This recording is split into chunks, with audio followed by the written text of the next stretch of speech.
নমস্কার, দেখছেন সন্ধ্যে সুপার প্রাইম টাইম। এই মুহূর্তে শর্মিষ্ঠা আর দীপের সঙ্গে আমি মঞ্জিরা নিউজ রুম থেকে রয়েছি।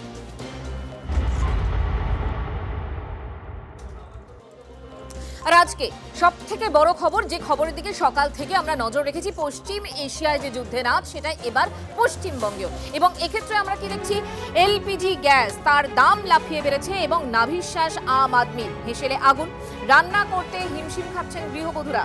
যুদ্ধের জ্বালানিতে ঘুম উড়েছে একেবারে সকলের। দাম বৃদ্ধির দোসর জোগানেও টান, জোড়া ফলায় জ্বলছে বাঙালি। রান্নার গ্যাসের সিলিন্ডার পেতে অনলাইন বুকিংও জেরবার, সময় মতো গ্যাস পাওয়া নিয়ে বাড়ছে উদ্বেগ। গেরস্থের সঙ্গে হোটেলেও এলপিজির জন্য হাহাকার। তালা পড়ছে পর হোটেল রেস্তোরাঁয়, কোথায় কাটছাট মেনুতেও হচ্ছে। এবং শুধুমাত্র শহর কলকাতা নয়, জেলার ছবিও আমরা একের পর এক দেখিয়েছি। উদ্বেগে হোটেল কর্মীরাও, তাদের কাজ হারাতে হবে না তো, এই প্রশ্ন তারাও করছেন। এই মুহূর্তে আপনাদের একাধিক জায়গার ছবি আপনাদেরকে দেখাচ্ছি। একের পর এক রেস্তোরাঁ বন্ধ হয়ে যাচ্ছে এবং একই সঙ্গে এলপিজি গ্যাসের দাম বাড়ার কারণেও কিন্তু বিভিন্ন জায়গায় জ্বালার যে ছবি এবং সাধারণ মানুষের যে ভোগান্তির ছবি, সেই ছবিটাই ধরা পড়ছে। একাধিক উইন্ডোর মাধ্যমে সেই ছবি আপনাদের সামনে আরো একবার তুলে ধরছি আমরা।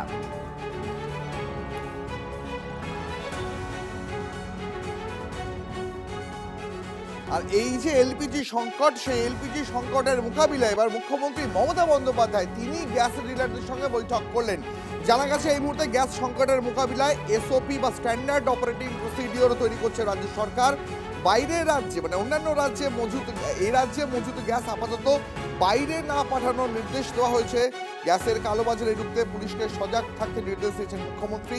কেউ বেআইনিভাবে সিলিন্ডার মজুত করলে বাজেয়াপ্ত করা হবে, স্পষ্ট করে জানিয়েছেন মুখ্যমন্ত্রী মমতা বন্দ্যোপাধ্যায়। আগামীকাল নবান্নেও বৈঠক রয়েছে। আমরা সিদ্ধান্ত নিয়েছি, আমরাও একটা এসওপি তৈরি করব মানুষকে জানানোর জন্য ডেলি, এবং ওরাও তৈরি করবে আমাদের সাথে সহযোগিতা করার জন্য। আমরা যেটা রিকোয়েস্ট করেছি যে আপনারা দয়া করে এখানকার যে গ্যাসটা এখানে তৈরি হয় সেটা এই ক্রাইসিসে বাইরে পাঠাবেন না, কারণ বাইরের লোক তো আমাদের দেবে না। তো আমাদের এখানে যে রিফাইনারি আছে সেখান থেকে যেন বাইরে না যায়। এখন যেমন হলদিয়াতে আছে, আপনারা জানেন, কল্যাণীতে আছে, দুর্গাপুরে আছে। আবার স্বাভাবিক হয়ে গেলে অবস্থা তখন পাঠাবেন। আগে তো নিজেদের ঘরটাকে সামলাতে হবে। ডিস্ট্রিক্ট ওয়াইজেও একজন করে নোডাল অফিসার ওরা ঠিক করবে গ্যাস এজেন্সিগুলো, যাতে তাদের প্রতিদিন কত অর্ডার আসছে, কত সত্যিই প্রয়োজন, কত লোক নিয়ে রেখে দিয়েছে সেটা দেখতে হবে।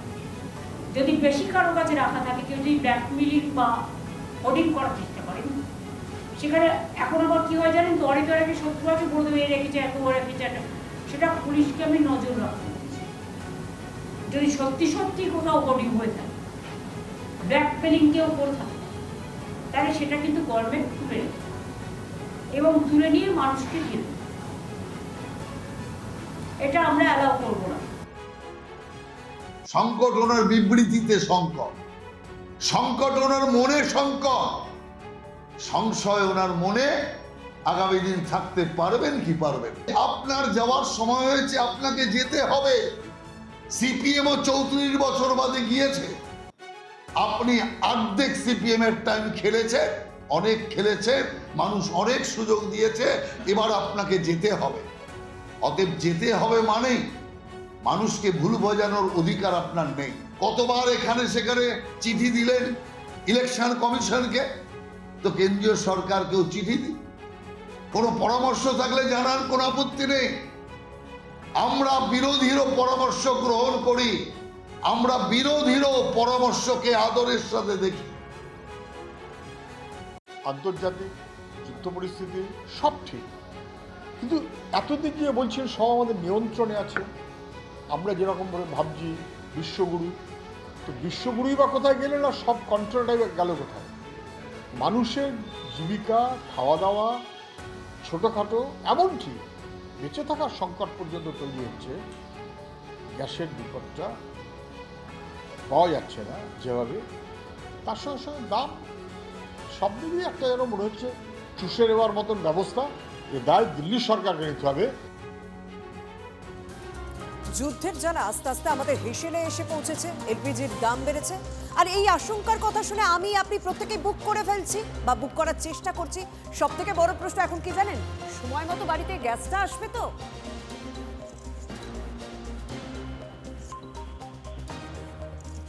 মধ্যপ্রাচ্যের যুদ্ধের আঁচ, সেই আঁচ কিন্তু এবার এসে পৌঁছেছে সরাসরিভাবে ভোজনপ্রিয় বাঙালির রান্নাঘরে। এই মুহূর্তে আমি দাঁড়িয়ে রয়েছি বীরভূমের সিউড়ি শহরের বড়বাগানে এক গানের শিক্ষিকার বাড়িতে। তিনি এই মুহূর্তে রান্না করছেন। এই যে গ্যাসের দাম বৃদ্ধি, গ্যাসের বুকিং করেও গ্যাস পাওয়া যাচ্ছে না, এই সমস্ত নিয়ে তার কি মতামত, তার সাথে কথা বলার চেষ্টা করবো। খুবই অসুবিধা।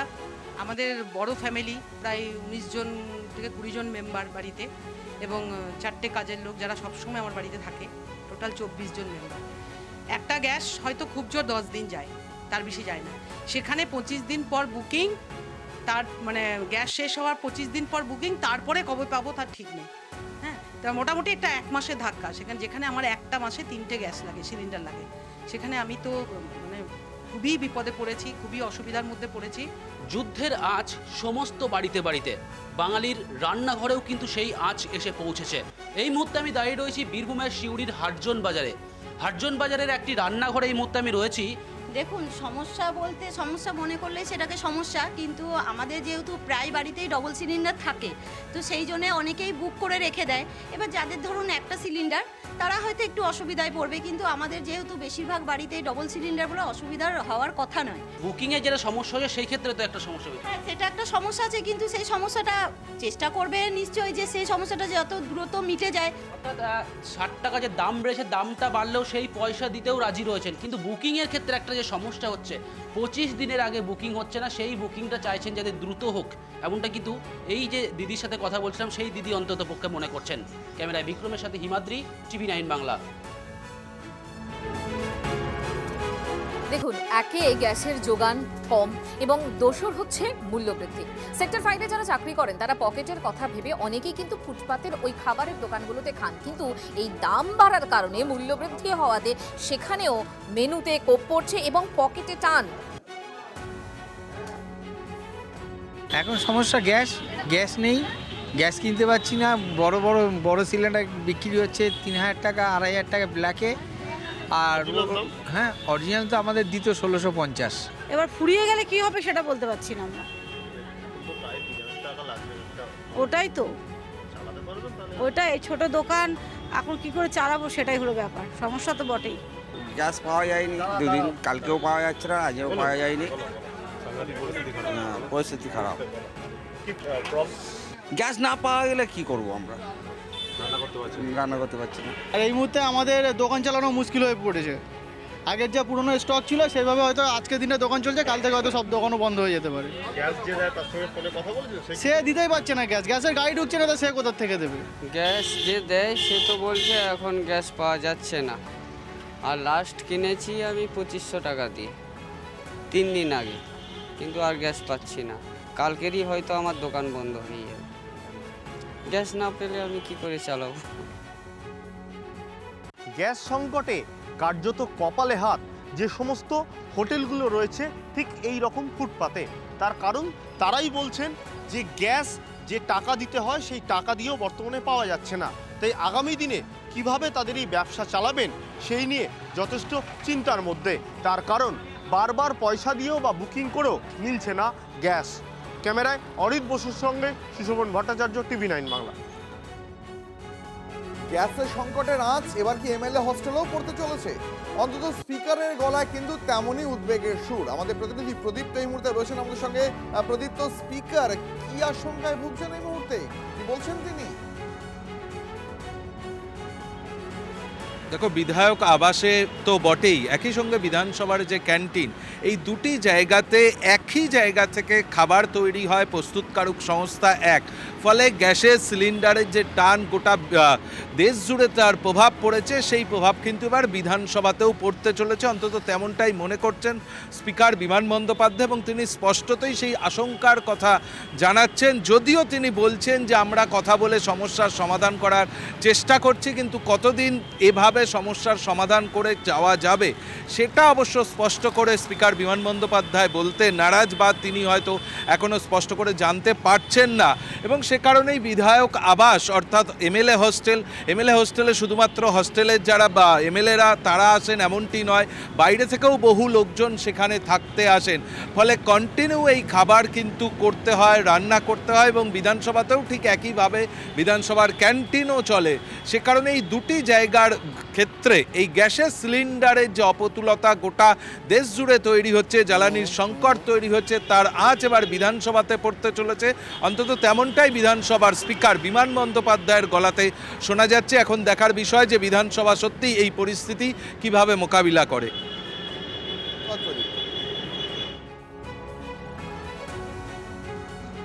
বিধানসভায় এমএলএ হোস্টেলে প্রায় রান্না বান্না বন্ধ হওয়ার জোগাড়। আমরা ওদের কাছে একটা আপিল করেছি যাতে আমাদের গ্যাস সরবরাহ করা হয়, কারণ আমাদের প্রত্যেক দিন বিধানসভাতে যারা আসেন, আমাদের এমএলএরা যারা রয়েছেন এমএলএ হোস্টেলে থাকেন, আমাদের এখানে ক্যান্টিন রয়েছে, খুবই কষ্ট হচ্ছে। সারা পশ্চিমবঙ্গে সব জায়গায় একই সমস্যা, কিন্তু বিধানসভার সমস্যাটা আরও বেশি প্রকট, কারণ এখানে বাইরে থেকে বহু মানুষ এসে তারা এখানে থাকেন। আমরা চেষ্টা করছি যাতে সরবরাহটা নর্মাল করার জন্য আমরা আবেদন করেছি, যাতে সরবরাহ করা যায়, কিন্তু এইভাবে তো চলতে পারে না।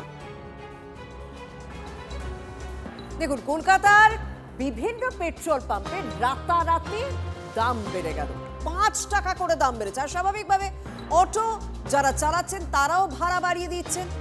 আর এই বিষয়টাকে কিন্তু আগেই আশঙ্কা করেছিল কেন্দ্র, তাই কালোবাজারিতে লাগাম টানতে নির্দেশ জারি করে দিয়েছিল।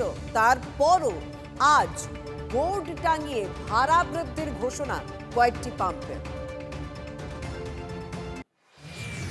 শহরের বিভিন্ন প্রান্তে যে সমস্ত পাম্পগুলো রয়েছে, যেখানে মূলত এলপিজি অটোয় ব্যবহৃত যে এলপিজি গ্যাস পাওয়া যায়, সেই সমস্ত অটো চালকদের লম্বা লাইন আমরা গতকাল থেকেই দেখতে পাচ্ছিলাম এবং এখানেও কিন্তু আজও ঠিক একই পরিস্থিতি দেখতে পাচ্ছি। এবং তার মাঝেই আরও যে দুশ্চিন্তার যে কারণ বাড়ছে, তার কারণ এলপিজির যে গ্যাস যেটা অটোয় ব্যবহৃত হয়, সেটা এতদিন পর্যন্ত যে দামে বিক্রি হতো, লিটার প্রতি 57 টাকা 68 পয়সাতে বিক্রি হতো, এবং এই যে পাম্পে আমরা দাঁড়িয়ে রয়েছি এখানে আজ সকাল পর্যন্তও কিন্তু ঠিক সেই একই দামে বিক্রি হয়েছে, 57 টাকা 68 পয়সা। কিন্তু কিছু সময় আগে থেকেই হঠাৎ করে পাম্প কর্তৃপক্ষ তারা 5 টাকা লিটার প্রতি এক ধাক্কায় দাম বাড়িয়ে দিয়েছে। এবং সেই বোর্ডটা আমরা দেখানোর একটু চেষ্টা করব। এই যে বোর্ড এখানে রয়েছে, সেখানে কিন্তু একদম রেট বলে একদম স্পষ্টভাবে লিখে দেওয়া হয়েছে 62 টাকা 68 পয়সা, অর্থাৎ এক ধাক্কায় কিন্তু 5 টাকা দাম এখানে বাড়িয়ে দেওয়া হয়েছে। এবং সেক্ষেত্রে পাম্পের যারা কর্মীরা রয়েছেন তারা যেমনটা দাবি করছেন যে তাদের কাছে নির্দিষ্ট সার্কুলার ইতিমধ্যেই এসে পৌঁছেছে। এই লাইন দিয়ে অটোতে গ্যাস ভরার জন্য ব্যয় হয়ে যাচ্ছে বা নষ্ট হচ্ছে, তার উপরে আবার বাড়তি দাম দিয়ে প্রায় লিটার প্রতি 5 টাকা করে বেশি দিয়ে গ্যাস কিনতে হচ্ছে। অর্থাৎ অটো চালকরা কিন্তু একটা চরম সমস্যার মুখোমুখি হতে হচ্ছে তাদেরকে। একদিকে সময় নষ্ট হচ্ছে দীর্ঘক্ষণ লাইন দাঁড়িয়ে, তার উপরে অতিরিক্ত টাকা দিয়ে গ্যাস কিনতে হচ্ছে। কিন্তু যারা অটোয় চাপবেন যাত্রীরা, তাদের কাছ থেকে তারা এখনই কিন্তু বেশি ভাড়া দাবি করতে পারবেন না। আগে কত করেছে? এখন আগে ছিল তোমার 5 টাকা, এখন কেজি প্রতি বেড়েছে।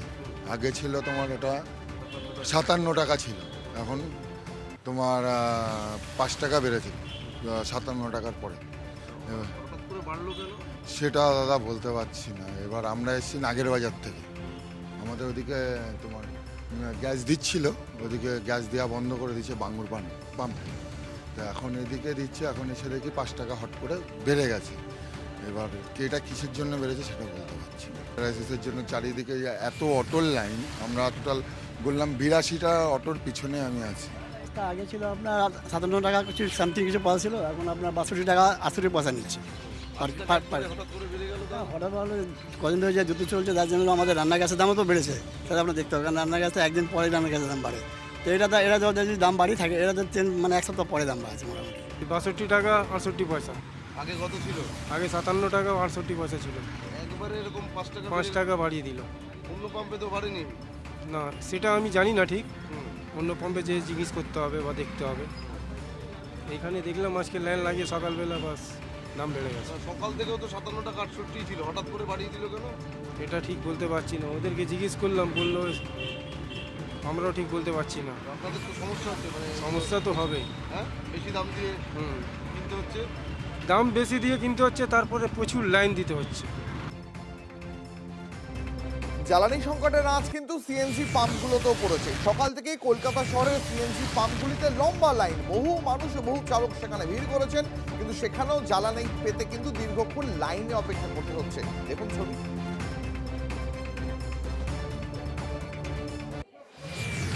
গ্যাসের জন্য ভীষণ সমস্যা হচ্ছে আমাদের।